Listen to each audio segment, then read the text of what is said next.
Okay, mark the center of the joiner. Then I centered the joiner. And I made the marks where the holes have to be drilled.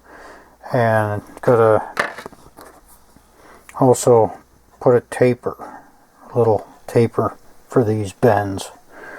And once the holes are drilled,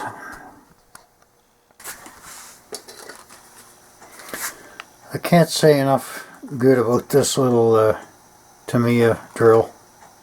It's so small, it really makes doing these little sketchy little jobs like this real easy. Yeah.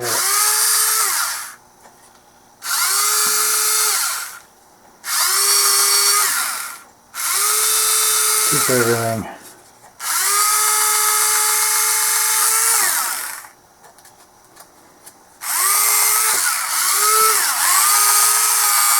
nice and square. That's a hot knife from Hobbyco. That's a great little rig. I always use it for removing the covering from the glue areas on models. So this is going to be a bit messy and a bit wasteful at the same time.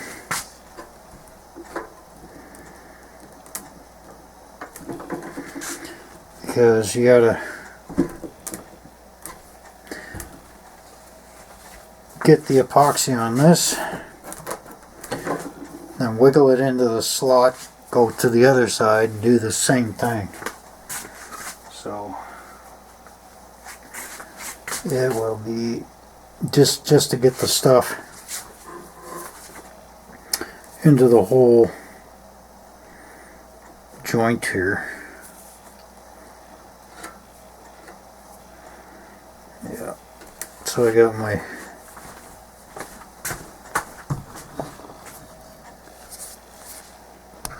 chopped up paper towel and alcohol all ready to go here. Yeah, fun and games. And it begins. So I'm using 30 minutes, of course, because it's going to take a while. So you don't really want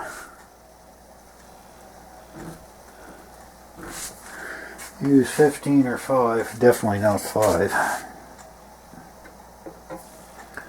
So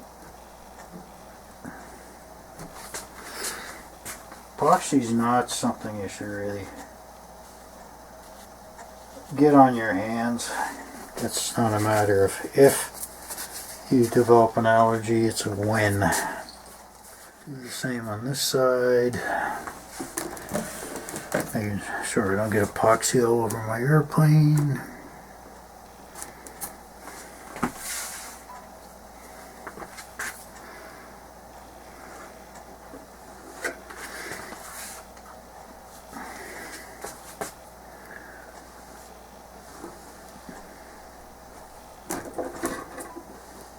Could probably get away with just putting it in there, but I'd rather know that I got, because when you shove it in, you'll end up with a dry side. So, and this is not the most ideal. I did think about just putting it in place and using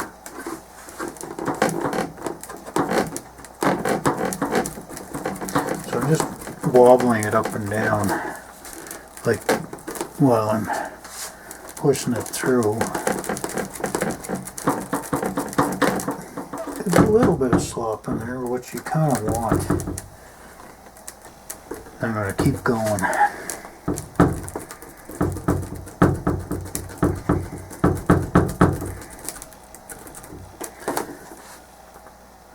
You can see how dry it is on the other side. That's why I want to go through it like that.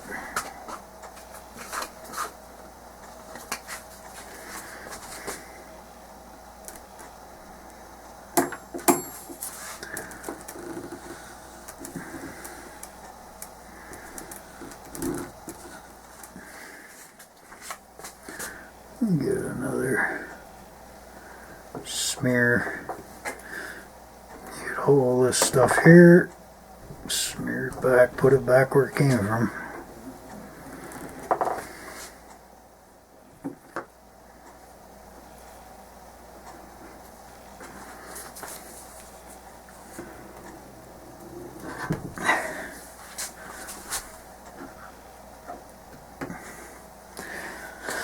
Alright, just barely had enough epoxy.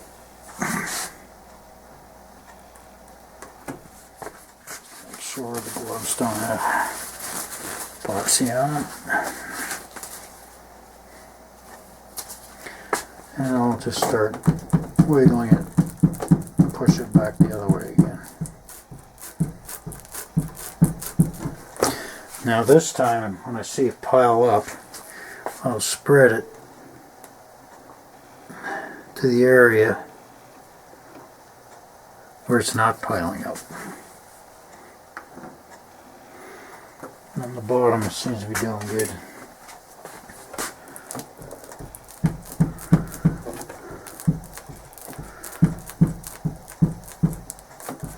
Oh yeah. Take your time. There. A little more. And then push it towards the front. I left the mark on the tail so I could get that lined up good. Now, I'll give it a dry wipe first.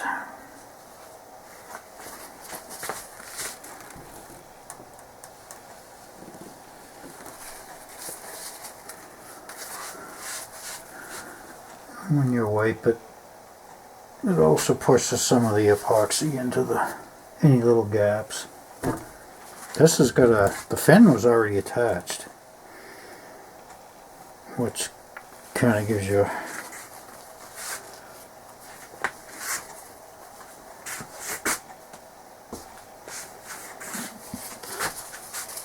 kind of easier in a way, but also kind of harder.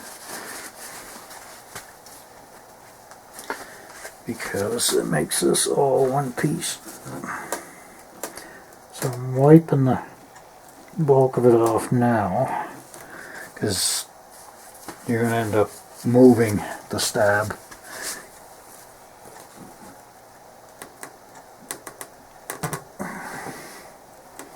It's just starting to thicken up. Still got lots of time because the alcohol makes short work of it.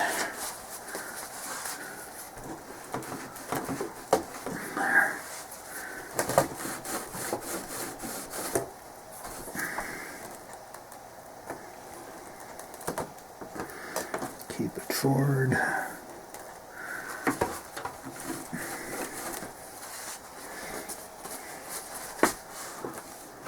So, get the idea. I'm going to flip it over and do it again on the bottom. But first I'm just going to measure, make sure all my distances are good. You don't need to see all that.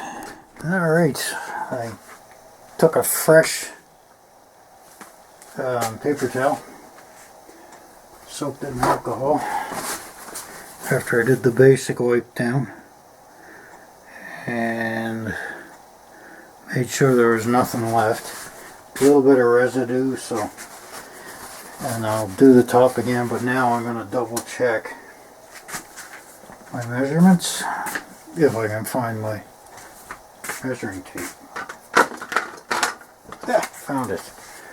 So it should be 24.5. I'll flip it around and do it the way I did it before.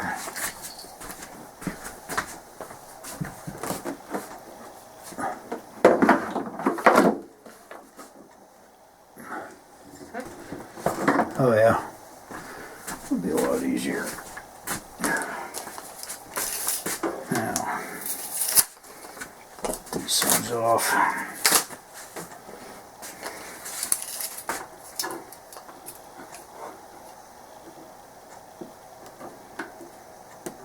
Perfect.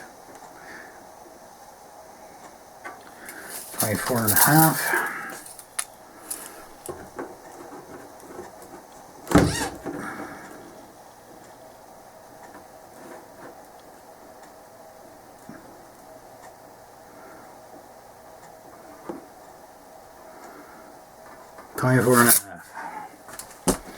Now, just make sure eyeball the alignment with the wing.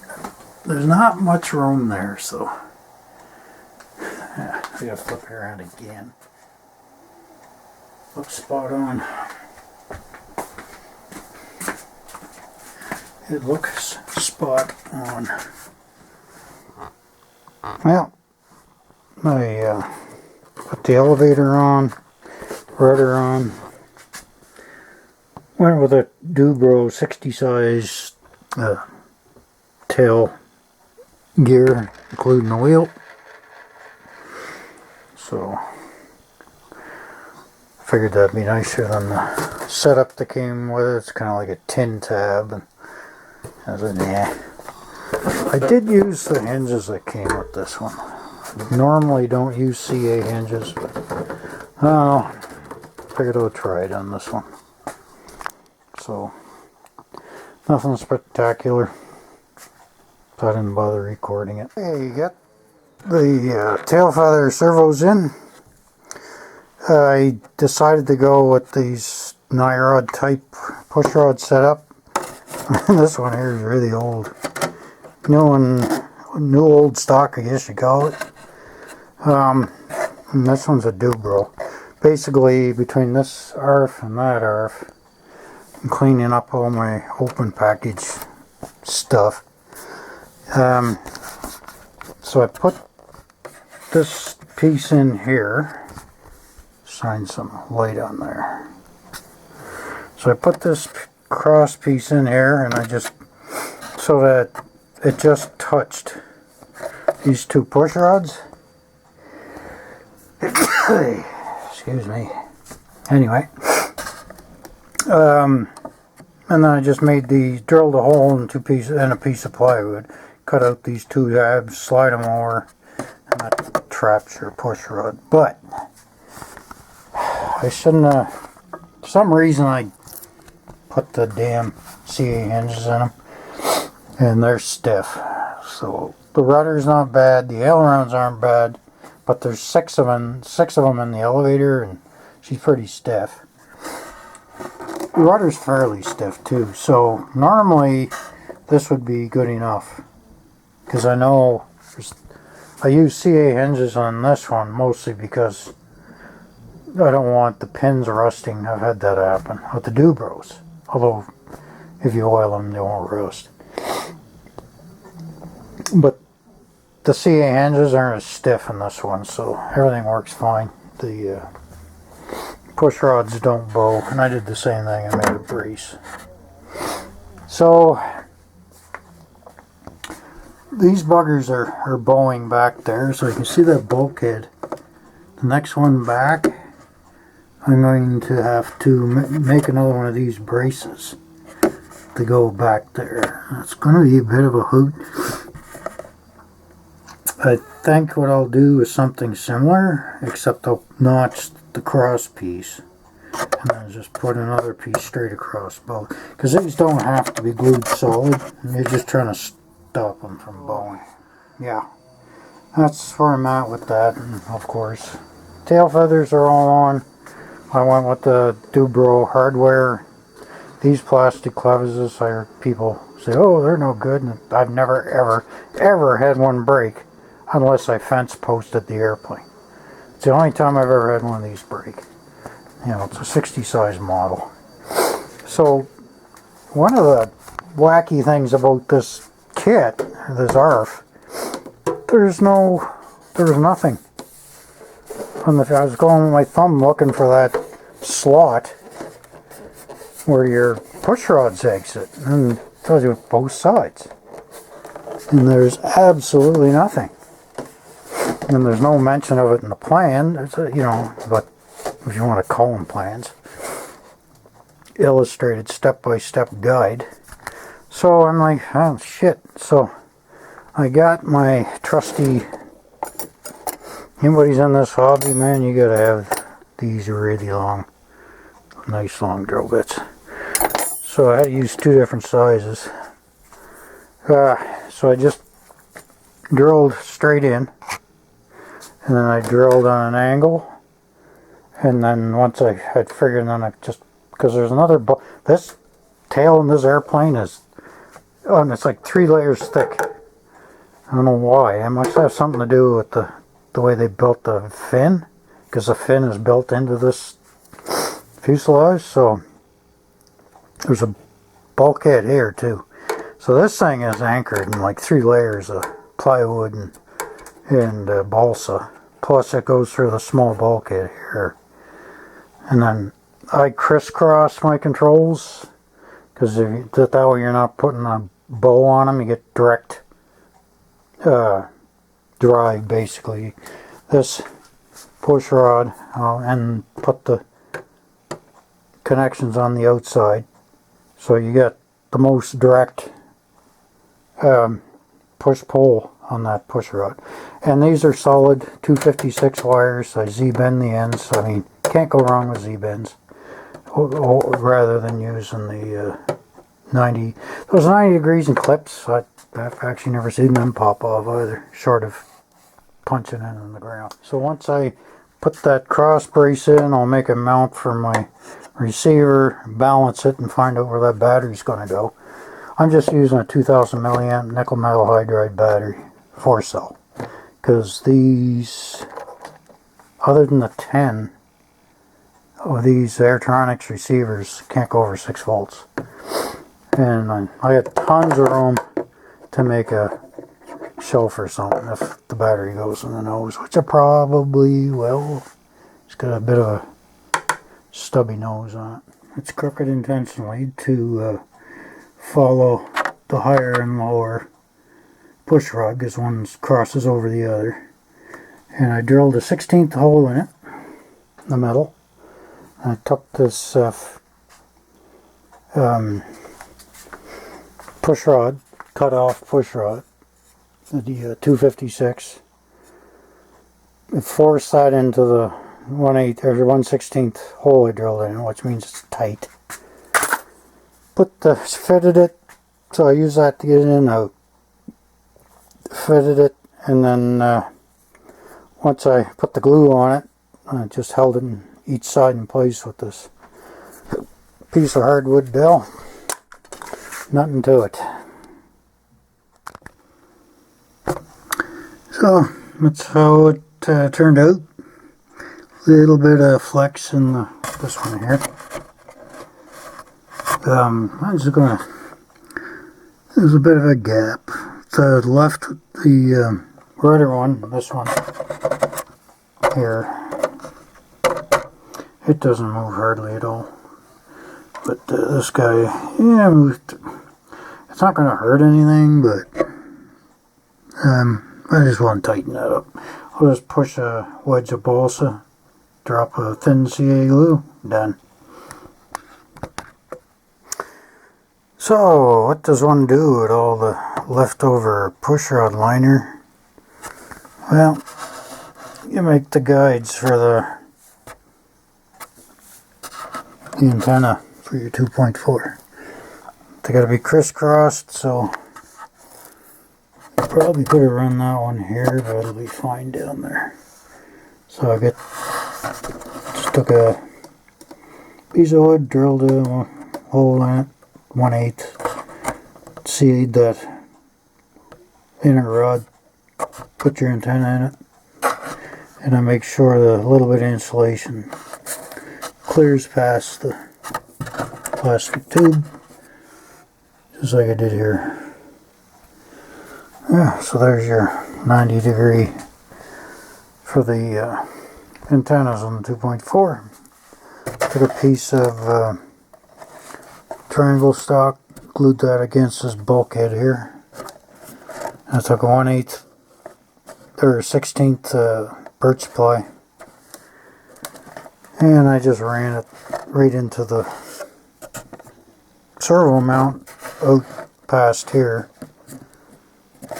past this this little brace. It's strong enough. And I put a little T on there so it can't slide off. It's on there pretty tight with those Velcro strips you get in the rolls. Got my switch in. The friggin' plate split in half, so I just put number 2 washers under the screws. I always have them forward off, because if you crash, the switch will tend to shut them off. It shows how hard a fella can hit the ground.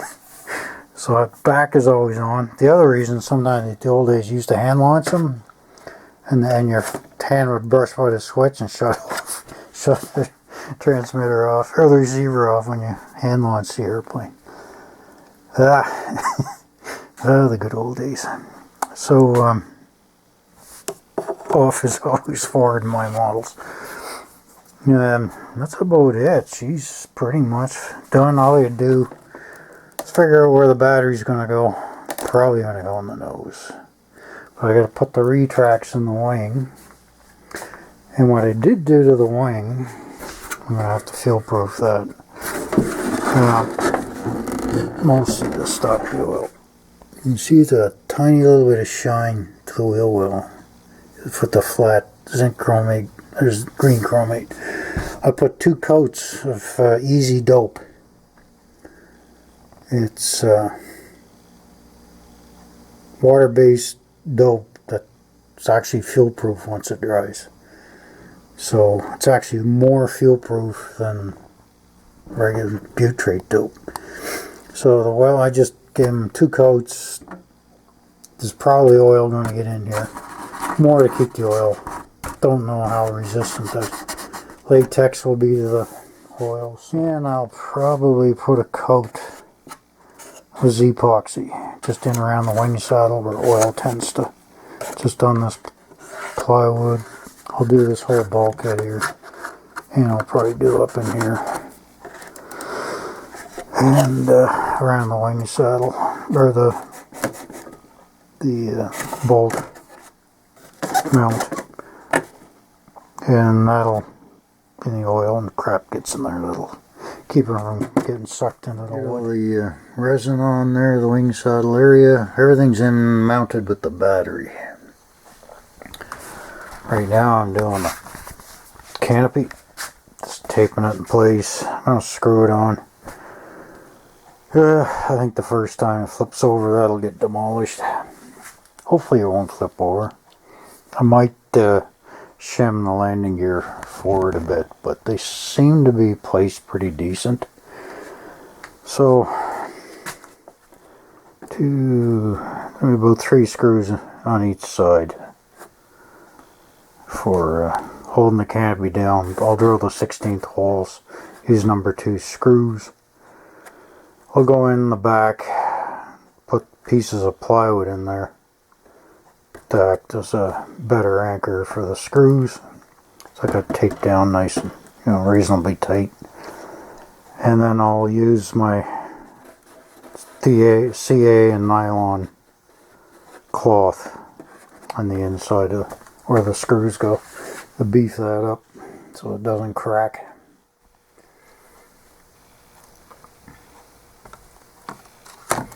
So what I'm doing is, I got this nylon strip. This stuff is from Carl Goldberg, which is no longer available. I believe SIG still makes this stuff, but it's just nylon reinforcement that we used to put along the